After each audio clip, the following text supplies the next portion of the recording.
November 14, 2004 Pacific ഓഷനിലൂടെ USS നിമിറ്റ്സ് എന്ന പേരുള്ള ഒരു എയർക്രാഫ്റ്റ് കാരിയർ അവരുടെ റുട്ടീൻ ട്രെയിനിങ്ങിന്റെ ഭാഗമായിട്ട് ഇങ്ങനെ പൊയ്ക്കൊണ്ടിരിക്കുകയായിരുന്നു.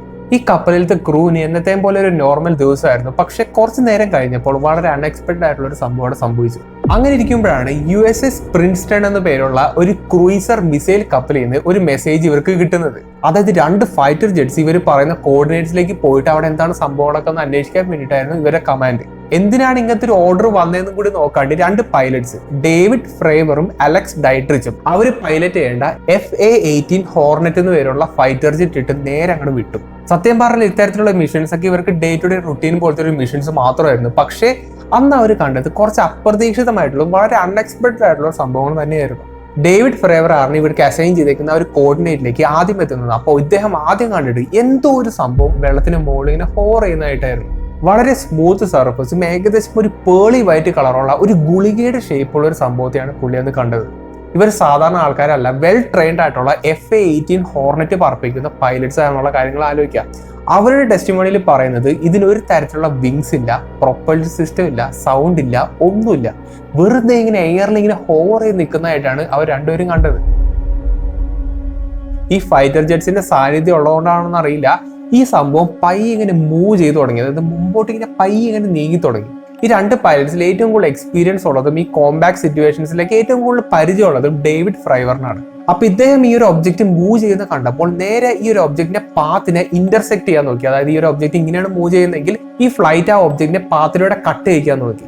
അപ്പോഴാണ് വളരെ അൺഎക്സ്പെക്ടഡ് ആയിട്ടുള്ള ഒരു ഇവന്റ് സംഭവിക്കുന്നത്. അതായത് ഈ ഒരു ഫ്ലൈറ്റ് ഈ ഒരു ഒബ്ജക്റ്റിന്റെ പാത്തിനെ ഇന്റർസെക്ട് ചെയ്യുന്നത് ഇത് കണ്ടപ്പോൾ ആ ഒരു ഫ്രാക്ഷൻ ഓഫ് എ സെക്കൻഡ് കൊണ്ട് ഈ ഒരു ഒബ്ജക്റ്റ് ഈ ഒരു സംഭവത്തിന് ഡോഡ്ജ് ചെയ്ത് പോയി എന്നാണ് പറയുന്നത്. അതായത് ഈ പുള്ളിക്ക് പറയാൻ പറ്റിയില്ല ഇപ്പോൾ സംഭവം എന്താണ് ചെയ്യാൻ പോകുന്നത് എന്നുള്ളത്. അതായത് പുള്ളി ഒരു നിമിഷം വിചാരിച്ചെന്താ വെച്ചാൽ ഈ ഒരു ഒബ്ജക്റ്റ് ഈ ഒരു ഫൈറ്റർ പ്ലെയിനെ വന്ന് ഇടിക്കുന്നതാണ്. പക്ഷെ അതൊന്നും ചെയ്തില്ല, നേരെ ഈ ഫ്ലൈറ്റിനെ പെർഫെക്റ്റ് ആയിട്ട് ഡോഡ്ജ് ചെയ്ത് പോയെന്നാണ് ഇദ്ദേഹം പറയുന്നത്. ഇത്രയും എക്സ്പീരിയൻസ് ഉള്ള ഇദ്ദേഹത്തിന്റെ ടെസ്റ്റിമോണി നമുക്ക് മനസ്സിലാക്കാൻ പറ്റുന്നത് ഒരു തരത്തിലുള്ള ടെലിപ്പോർട്ടേഷൻ പോലത്തെ ഒരു സിസ്റ്റമാണ് അദ്ദേഹം വന്ന് കണ്ടത്.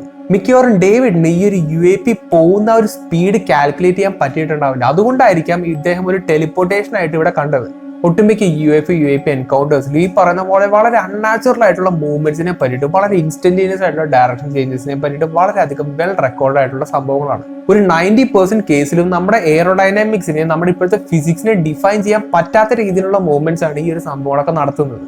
ഒരു ആവറേജ് പൈലറ്റ് ഇത്തരത്തിലുള്ള ഇവന്റ് എൻകൗണ്ടർ ചെയ്യുകയാണെങ്കിൽ എങ്ങനെയെങ്കിലും സേഫ് സോണിലേക്ക് പോകാനാണ് നോക്കുള്ളൂ. പക്ഷെ മൂപ്പർ അത്യാവശ്യം ഡിറ്റർമൈൻഡ് ആയിരുന്നു. അതുകൊണ്ട് തന്നെ ഇതെന്താണ് സംഭവം എന്ന് അറിയാൻ വേണ്ടിയിട്ട് ഇതിന്റെ പുറകെ ഞങ്ങൾ വച്ചു പിടിച്ചു. അങ്ങനെ നേരത്തെ പോലെ തന്നെ ഡേവിഡ് വീണ്ടും ഈ ഒരു ഒബ്ജക്റ്റ് ഇന്റർസെക്ട് ചെയ്യാനുള്ള പ്ലാൻ ഇട്ടു. ഇങ്ങനെ ചുറ്റി തിരിഞ്ഞ് ഈ ഒരു ഒബ്ജക്റ്റിന്റെ പാത്തിലേക്ക് പിന്നെ വന്നു. പക്ഷെ ഈ സമയത്ത് നേരത്തെ പോലെ ഈ ഒരു ഒബ്ജക്റ്റ് ഡോഡ്ജ് ചെയ്ത് പോവുകയല്ല ചെയ്തത്.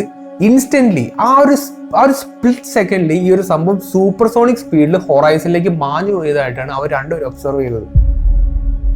എൻ്റെ ഒരു അണ്ടർസ്റ്റാൻഡിങ് വെച്ച് യാതൊരു സൗണ്ടും, യാതൊരു പ്രൊപ്പൽഷൻ സിസ്റ്റമോ, യാതൊരു വിങ്സോ ഒന്നുമില്ലാത്ത ഒരു ഗുളിക പോലത്തെ ഒരു സാധനം ഇൻസ്റ്റന്റ്ലി ഡയറക്ഷൻ ചേഞ്ച് ചെയ്യാനും പറ്റുന്നുണ്ട്. അതുപോലെ തന്നെ സ്പ്ലിറ്റ് സെക്കൻഡിൽ ഒന്നുമില്ലായ്മയിൽ നിന്ന് സൂപ്പർസോണിക് സ്പീഡ് അത് അച്ചീവ് ചെയ്യാനും പറ്റുന്നുണ്ട്. ഇതൊരു മിസ്റ്റീരിയസ് ആയിട്ടുള്ള ഒരു ഇവന്റ് ആണെന്നതിനുപരി ഇവരുടെ ടെക്നോളജിയാണ് ശരിക്കും എന്നെ അതിശയപ്പെടുത്തുന്നത്. അതായത് ഇവർക്ക് എങ്ങനെയാണ് ഇത്തരത്തിലുള്ള സംഭവങ്ങളൊക്കെ അച്ചീവ് ചെയ്യാൻ പറ്റുന്നത്, അതാണ് ശരിക്കും എന്നെ ഇൻസ്പയർ ചെയ്യുന്നത്. ഇത്രയും സ്പീഡിൽ ഒരു UAP ഹൊറൈസണിലേക്ക് പോയി മാഞ്ഞത് കൊണ്ട് തന്നെ ഇവർക്ക് ഇതിന് ഒരിക്കലും ട്രേസ് ചെയ്യാൻ പറ്റാത്തത് കൊണ്ടും ഇവർ തിരിച്ച് അവരുടെ എയർക്രാഫ്റ്റ് കാരിയറിലേക്ക് പോയി.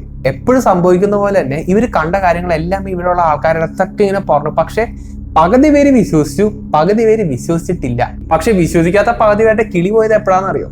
USS പ്രിൻസ്റ്റണിൽ നിന്ന് വന്ന റിപ്പോർട്ട് കേട്ടപ്പോഴാണ്. കഴിഞ്ഞ 2 ആഴ്ചയായിട്ട് വളരെ മിസ്റ്റീരിയസ് ആയിട്ടുള്ള ഒരു UAPയുടെ പുറകെയായിരുന്നു ഇവർ. അങ്ങനെ ഈ ഒരു UAP പറയുന്ന കോർഡിനേറ്റ്സിൽ അനങ്ങാണ്ട് നിൽക്കുന്ന കണ്ടപ്പോഴാണ് ഇവരോട് 2 ഫൈറ്റർ ജെറ്റ് എടുത്തിട്ട് ഈ ഒരു സംഭവത്തെ അന്വേഷിക്കാൻ ഇവർ കമാൻഡ് ഇട്ടത്. ഈ 2 ആഴ്ചകളിൽ ഇവർ നടത്തിയ ഒബ്സർവേഷനിൽ ഒരു കീ പോയിന്റ് ഞാനിപ്പോൾ പറഞ്ഞുതരാം. ഈ ഒരു ഒബ്ജക്റ്റ് 80,000 അടി ഓൾട്ടിറ്റ്യൂഡിൽ ഇങ്ങനെ നിൽക്കാന്ന് വെച്ചോ. ആ അടുത്ത സെക്കൻഡിൽ ഈ ഒരു ഒബ്ജക്റ്റ് നേരെ 20,000 ഓൾട്ടിറ്റ്യൂഡ് അടിയിലൊന്ന് നിൽക്കും. അതായത് ഏകദേശം ടെലിപ്പോർട്ടേഷൻ എന്ന് വേണമെങ്കിൽ പറയാൻ പറ്റും. ഇപ്പൊ ഹൈപ്പർസോണിക് സ്പീഡിലോ എന്തോ സംഭവമൊക്കെ ചെയ്തിട്ട് വേറെ ഡയമെൻഷൻ ട്രാവൽ എന്തൊരു സംഭവം ഇത് ചെയ്യുന്നുണ്ട്. അതുകൊണ്ടായിരിക്കാം ഇവർക്ക് ഇത്തരത്തിലുള്ള ഒരു ഓൾട്ടിറ്റ്യൂഡ് ഡിഫറൻസ് ഒരു സ്പ്ലിറ്റ് സെക്കൻഡിൽ ഇവർക്ക് ചെയ്യാൻ കഴിയുന്നത്. അതുപോലത്തെ ഒരു ഇവന്റ് ആണ് ഇവർ നേരിട്ട് കണ്ടത്. സയൻസ് ഇഷ്ടപ്പെടുന്ന ഒരാളെന്ന നിലയിലും ഒരുപാട് നല്ല ഡ്രോൺസും ഈ പറയുന്ന മോഡൽ എയർക്രാഫ്റ്റിനൊക്കെ പുറകെ നടന്ന ഒരാളെന്ന നിലയിലും ഇത്തരത്തിലുള്ള ടെക്നോളജി നമ്മുടെ മനുഷ്യർക്ക് ഇപ്പോ ഇല്ല, അതെനിക്ക് കൺഫേം ചെയ്യാൻ പറ്റും.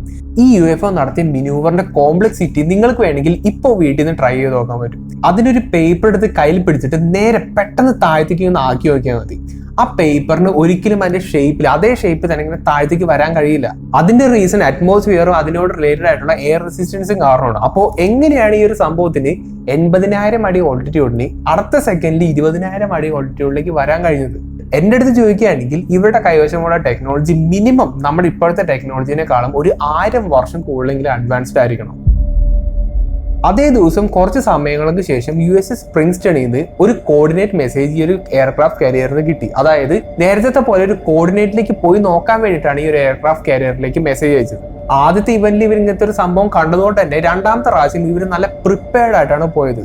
അതുകൊണ്ട് ഇവിടെ 2 ഫ്ലൈറ്റുകൾക്കൊപ്പം തന്നെ മൂന്നാമത് വേറൊരു ഫ്ലൈറ്റും കൂടി പോയിട്ടുണ്ടായി. ഈ മൂന്നാമത്തെ ഫ്ലൈറ്റ് പൈലറ്റ് ചെയ്തത് ചാഡ് അണ്ടർവുഡ് എന്ന് പറയുന്ന ഒരു പൈലറ്റ് ആയിരുന്നു. ഈ ഫ്ലൈറ്റിന്റെ പ്രത്യേകത എന്താ വെച്ചാൽ ഇതിന്റെ അകത്ത് ഒരു ടാർഗറ്റിംഗ് സിസ്റ്റം ഉണ്ടായിരുന്നു. ഈ സിസ്റ്റം വർക്ക് ചെയ്തിരുന്നത് ഇൻഫ്രാറെഡ് സിഗ്നേച്ചേഴ്സ് നോക്കിയിട്ടായിരുന്നു. അതായത് ചൂടും തണുപ്പിന്റെ ആ ഒരു ഡിഫറൻസ് നോക്കിയിട്ടാണ് ഈ ഒരു സംഭവം വർക്ക് ചെയ്യുന്നത്. അതിനുശേഷം ഇവർ ഈ പറയുന്ന കോർഡിനേറ്റ്സിലേക്ക് എത്തുകയും ഈ ഒരു ഫ്ലൈറ്റിന്റെ അടിയിൽ ഘടിപ്പിച്ചിരിക്കുന്ന ആ ഒരു ട്രാക്കർ ഉപയോഗിച്ച് ഈ ഒരു ഒബ്ജക്റ്റിനെ കറക്റ്റ് ആയിട്ട് ട്രാക്ക് ചെയ്യുകയും ചെയ്തു. അതായത് ടോപ്പ് ഗൺ മാവറിക് എന്ന് പറഞ്ഞ സിനിമ കണ്ടവർക്ക് അറിയാം, ഒരു തരത്തിൽ ടാർഗറ്റിനെ ലോക്ക് ചെയ്ത് നിൽക്കുന്ന പോലെയാണ് ശരിക്കും അവിടെ സംഭവിച്ചത്. അപ്പോൾ എന്താണ് ഇവിടെ സംഭവിച്ചിരിക്കുന്നത്? ഈ ഒരു UAPനെ ഇവർ ടാർഗറ്റിൽ ലോക്ക് ചെയ്ത് വെച്ചു. നിങ്ങളിപ്പോൾ ഈ കാണുന്നത് ഒരു ആനിമേഷനോ CGയോ ഉണ്ടാക്കിയിട്ട് വീഡിയോ അങ്ങനെ ഒന്നുമല്ല. അന്ന് അവർ കണ്ടത് എന്താണ്? ഞാനിപ്പോൾ പറഞ്ഞ ഒരു ഇൻഫ്രാറെഡ് ക്യാമറ ഇല്ലേ, ആ ഒരു സെൻസർ, ആ ഒരു ട്രാക്കിംഗ് സിസ്റ്റം ഇല്ലേ, അത് ഉപയോഗിച്ചിട്ട് അന്ന് അവർ റെക്കോർഡ് ചെയ്ത വിഷ്വൽസ് ആണ് നിങ്ങളിപ്പോൾ ഈ കാണുന്നത്. ഇത് റെക്കോർഡ് ചെയ്തത് ചാഡ് അണ്ടർവുഡ് എന്ന് പറയുന്നത് ഈ ഒരു ഫൈറ്റർ ജെറ്റിന്റെ പൈലറ്റ് ആണ്. ഇതാണ് നമ്മുടെ ലോകത്തിലത്തെ ഏറ്റവും ഫേമസ് ആയിട്ടുള്ള UFO വീഡിയോ.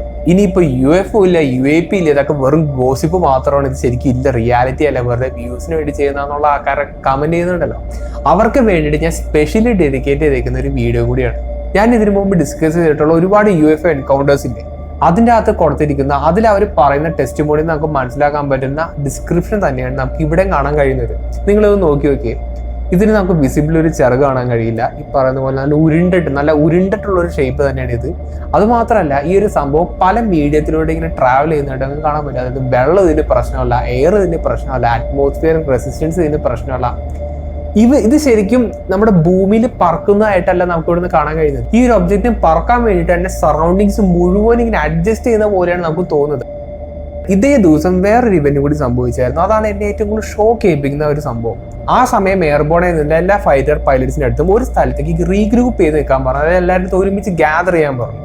പിന്നീട് നോക്കുമ്പോഴാണ് അവരുടെ സൈറ്റിൽ നിന്ന് വാനിഷ് ചെയ്ത ആ ഒരു UAP പിന്നെ റീഅപ്പിയർ ചെയ്യുന്നത്. ഇത് റീഅപ്പിയർ ചെയ്താവട്ടെ ഇവർ ഫ്ലൈറ്റ് എല്ലാവരും കൂടി ഇങ്ങനെ ഒരുമിച്ച് റീഗ്യാദർ ചെയ്യാനുള്ള ആ ഒരു സ്ഥലത്താണ് ഈ ഒരു സംഭവം വന്ന് ഇങ്ങനെ റീഅപ്പിയർ ചെയ്തത്. അതായത് ഇവർ മനസ്സിൽ കണ്ട പോലെയാണ് ശരിക്കും അവിടെ സംഭവിച്ചത്. ഇതൊരു കോയിൻസിഡൻസ് ആണ്, ഈ ഒരു UAP പ്രിപ്പയർഡ് ആയിട്ട് വന്നതാണ്, ഒരു കാര്യം നമുക്കിപ്പോൾ കറക്റ്റ് ആയിട്ട് പറയാൻ പറ്റില്ല. അതും അവസാനം നടന്ന ഈ ഒരു പെർട്ടിക്കുലർ ഇവന്റ് ഒട്ടും ഫേമസ് അല്ലാത്തൊരു സംഭവമാണ്. കാരണം എന്താണ്, ഇവിടെ നമുക്ക് ഈ വീഡിയോ എവിഡൻസ് അങ്ങനെയുള്ള കാര്യങ്ങളൊന്നുമില്ല.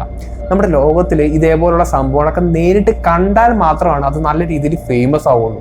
അതിനുശേഷം എപ്പോഴും സംഭവിക്കുന്ന പോലെ ഇവർ കണ്ട കാര്യങ്ങളൊന്നും പുറത്ത് പറയരുതെന്ന് പറയുന്നു. ഇവരുടെ ഡേറ്റയും കാര്യങ്ങളെല്ലാം സീസ് ചെയ്യുന്നു. അങ്ങനെ പല കലാപരിപാടികളും അവിടെ വെച്ച് നടന്നിട്ടുണ്ടായിരുന്നു. അങ്ങനെ 2017 ഇവരന്ന് ഡോക്യുമെന്റ് ചെയ്ത വീഡിയോ ശരിക്കും ലീക്ക് ആവുകയാണ് ചെയ്തത്. UFOനെ പറ്റി നോക്കുന്നവർക്ക് ലൂയിസ് എലസോണോ എന്ന് പറഞ്ഞ പേര് വളരെ സുപരിചിതമായിരിക്കും. അദ്ദേഹം ആ സമയത്ത് അഡ്വാൻസ്ഡ് എയറോസ്പേസ് ത്രെറ്റ് ഐഡന്റിഫിക്കേഷൻ പ്രോഗ്രാമിന്റെ ഒരു ഹെഡായിരുന്നു. അവിടെ നിൽക്കുന്ന സമയത്ത് ഇദ്ദേഹത്തിന് ഒരു കാര്യം മനസ്സിലായി. അതായത് ഹൈ റാങ്ക്ഡ് ആയിട്ടുള്ള ഓഫീസേഴ്സ് ഈ പറഞ്ഞ UFO സൈറ്റിങ്സിനൊക്കെ മാക്സിമം ഇഗ്നോർ ചെയ്ത് കളയുന്ന പോലെയാണ് അവരെല്ലാവരും വർക്ക് ചെയ്യുന്നത്. ഓബ്വിയസ് ആണ്, ഒട്ടുമിക്ക സ്റ്റോറീസിലും ഇത്തരത്തിലുള്ള സംഭവങ്ങളൊക്കെ നമുക്ക് വളരെ സീരിയസ് ആയിട്ട് കാണാൻ പറ്റും. ഇതൊക്കെ കണ്ടിട്ട് ഇദ്ദേഹം വളരെയധികം ഫ്രസ്ട്രേറ്റഡ് ആയിട്ട് അവിടുന്ന് റിസൈൻ ചെയ്യേണ്ടി വന്നു. അതിനുശേഷം 2017 ടു ദി സ്റ്റാർസ് എന്ന പേരുള്ള ഒരു UFO റിസർച്ച് സംഭവത്തിനകത്തേക്ക് പോയി ജോയിൻ ചെയ്തു. നിങ്ങളൊന്ന് ആലോചിച്ച് നോക്കിയേ, ഇത്തരത്തിലുള്ള ഗവൺമെന്റ് ഓതറൈസ്ഡ് ആയിട്ടുള്ള ഒരു വ്യക്തി ഈ പറഞ്ഞ UFO റിസർച്ച് അക്കാഡമിയിലും കാര്യങ്ങളൊക്കെ പോയി നിന്ന് എന്തായിരിക്കും സംഭവിക്കുക? ഉറപ്പായിട്ടും അവിടെയുള്ള സീക്രട്സും കാര്യങ്ങളൊക്കെ പുറത്തോട്ട് കൊണ്ടുവരാനല്ലേ നോക്കുക. അതായത് ഈ വീഡിയോയിൽ കാണിച്ച ഫുട്ടേജ് ഒബ്റ്റെയിൻ ചെയ്തിട്ട് അത് നേരെ മീഡിയയിലേക്ക് വിട്ടു. അങ്ങനെയാണ് ഈ ഒരു സംഭവം ലോക ഫേമസ് ആവുന്നത്. നമ്മളിപ്പോൾ ഈ കാണുന്ന വീഡിയോ നിസ്സാരത്തിലൊന്നല്ല വൈറലായത്, അത് വളരെയധികം സെൻസേഷനായി. ഇതുകൂടി ആയപ്പോൾ പെന്റഗൺ അത് വലിയൊരു തലവേദനയാവുകയും അവർ ഓപ്പൺലി അഡ്മിറ്റ് ചെയ്തു. അതായത് ഈ UFO എന്നൊക്കെ പറഞ്ഞ് ശരിക്കും ഉള്ളൊരു സംഭവം എന്ന് അവർ തുറന്നടിച്ച് പറഞ്ഞു. അതിനുശേഷം 2020 പെന്റഗൺ തന്നെ ഒഫീഷ്യലി ഒരു UFO ഫുട്ടേജ് പുറത്തേക്ക് റിലീസ് ചെയ്തു. അതൊക്കെയാണ് ശരിക്കും ഇവിടെ സംഭവിക്കുന്നത്. ഒഫീഷ്യലി പെന്റഗൺ എന്താണ് പറയുന്നത് വെച്ചാൽ ഈ ഒരു സംഭവം എന്താന്നുള്ളത് അവർക്ക് അറിഞ്ഞൂടാ, അവർക്ക് അറിയാൻ പറ്റാത്ത നമ്മുടെ ഒരു ടെക്നോളജിക്കൽ ബൗണ്ടറീസിന് അപ്പുറമുള്ള എന്തൊരു സംഭവമാണ് ശരിക്കും അവരുടെ മുന്നിലേക്ക് നമ്മുടെ മുന്നിലേക്ക് ഇങ്ങനെ പറന്ന് കളിക്കുന്നത്. ഇനിയിപ്പോ UFO ഈ പറഞ്ഞ ഏലിയൻസും കാര്യങ്ങളൊക്കെ ഉണ്ടെന്നുള്ളതിന് ഇത്രയും വലിയ തെളിവ് ഇനി എവിടെ നിന്നാണ്, ആർക്കാണ് വേണ്ടത്? ഈ ഒരു ഒബ്ജക്റ്റിനെ ആദ്യം വിറ്റ്നസ് ചെയ്ത പൈലറ്റ്സിൽ ഒരാളായ ഡേവിഡ് ഫ്രയർ എന്താണ് പറയുന്നതെന്ന് വെച്ചാൽ, ഇദ്ദേഹം പറയുന്നത് ഈ ഒരു object out of the world എന്നാണ് അദ്ദേഹം ഇതുവരെയായിട്ട് കണ്ടിട്ടുള്ളത്. നിങ്ങളൊന്ന് ആലോചിച്ചൊക്കെ, അദ്ദേഹം ഒരു ഫൈറ്റർ പൈലറ്റ് കൂടിയാണ്. ഇദ്ദേഹം കാണാത്ത ടെക്നോളജി ശരിക്കും പറഞ്ഞാൽ ഒന്നും തന്നെ ഉണ്ടാവില്ല. അദ്ദേഹത്തിന്റെ ജീവിതത്തിൽ ഇത്തരം അമ്യൂസിംഗ് ആയിട്ടുള്ള ഒരു ടെക്നോളജി കണ്ടിട്ടില്ല. അതും ഈ ഒരു ഒബ്ജക്റ്റിന്റെ കേപ്പബിലിറ്റീസ് ആണ് ഇപ്പോഴും ഈ ഒരു ഡേറ്റ് വരെ അദ്ദേഹത്തെ ഞെട്ടിപ്പിക്കുന്നത്. 2025 വരെ ഇത്രയും വെൽ ഡോക്യുമെന്റഡ് ആയിട്ടുള്ള ഒരു UAP എൻകൗണ്ടർ ഇല്ല. അത് പബ്ലിക്ലി ഗവൺമെന്റ് ഓപ്പൺ അപ്പ് ആയിട്ടുള്ള ഒരു സംഭവം കൂടിയാണെന്നുള്ള കാര്യം നിങ്ങളൊന്ന് ആലോചിക്കാം. അപ്പോൾ ഇനിയിപ്പോ UFO ഇല്ല, UAP ഇല്ല, ഞാനിപ്പോ പറഞ്ഞ കാര്യങ്ങളൊക്കെ നുണയാണ്, ഞാനിപ്പോ ഉണ്ടാക്കി പറയുന്നതെന്നൊക്കെ ഒരുപാട് കമന്റ്സ് ഞാൻ കാണുന്നുണ്ട്. അപ്പോൾ നിങ്ങളൊന്ന് റീതിങ്ക് ചെയ്യുക. എനിക്ക് അവരോടൊന്നും ദേഷ്യം അങ്ങനെയൊന്നുമില്ല. കാരണം ചില സമയത്ത് എനിക്ക് ഫ്രസ്ട്രേഷൻ ഉണ്ടാവാറുണ്ടെങ്കിലും, കാരണം ഇതൊക്കെ ശരിക്കും നടക്കുന്ന കാര്യങ്ങളാണ്. എന്തുകൊണ്ടാണ് അത് ആൾക്കാർ വിശ്വസിക്കുന്നില്ല എന്ന് ഞാൻ അന്വേഷിച്ച് പോയപ്പോൾ എന്താ പറയുന്നത്, ഇതിനൊക്കെ തെളിവ് എവിടെ എന്നുള്ളതാണ് ഏറ്റവും കൂടുതൽ കിട്ടുന്ന ഒരു ചോദ്യം. തെളിവില്ലാത്തത് കൊണ്ടാണ് നമ്മൾ കണ്ണുകൊണ്ട് കാണുന്നതേ വിശ്വസിക്കും എന്നുള്ള രീതിയിലാണ് ശരിക്കും നമ്മളെല്ലാവരും ഇരിക്കുന്നത്. അത് കണ്ണുകൊണ്ട് കാണാൻ വേണ്ടിയാണ് ഇങ്ങനത്തെ ഒരു വീഡിയോ പെന്റഗൺ തന്നെ റിലീസ് ചെയ്യുന്നത്. എന്നിട്ട് പോലും ആൾക്കാർ വിശ്വസിക്കുന്നില്ല. ഇതിനോട് വളരെ സിമിലർ ആയിട്ടുള്ള ഇവന്റ്സ് തന്നെയായിരിക്കാം ഒരു 1000, 2000, 3000 വർഷങ്ങൾക്ക് മുന്നേ സംഭവിച്ചിരിക്കുന്നത്. അതായത് നമ്മളിപ്പോ ഈ പറയുന്ന ദൈവം എന്ന് വിശ്വസിക്കുന്ന ആ ഒരു എൻറ്റിറ്റി ഇല്ലേ, അതിൻ്റെയൊക്കെ ഒരു ഒറിജിന് പിന്നാലാണ് ശരിക്കും ഞാൻ പോകുന്നത്. അതിൻ്റെയൊക്കെ ഒരു സീക്വൽ വീഡിയോ മാത്രമാണ് ശരിക്കും ഞാൻ ഈ ഒരു വീഡിയോ കൊണ്ട് ഉദ്ദേശിക്കുന്നത്.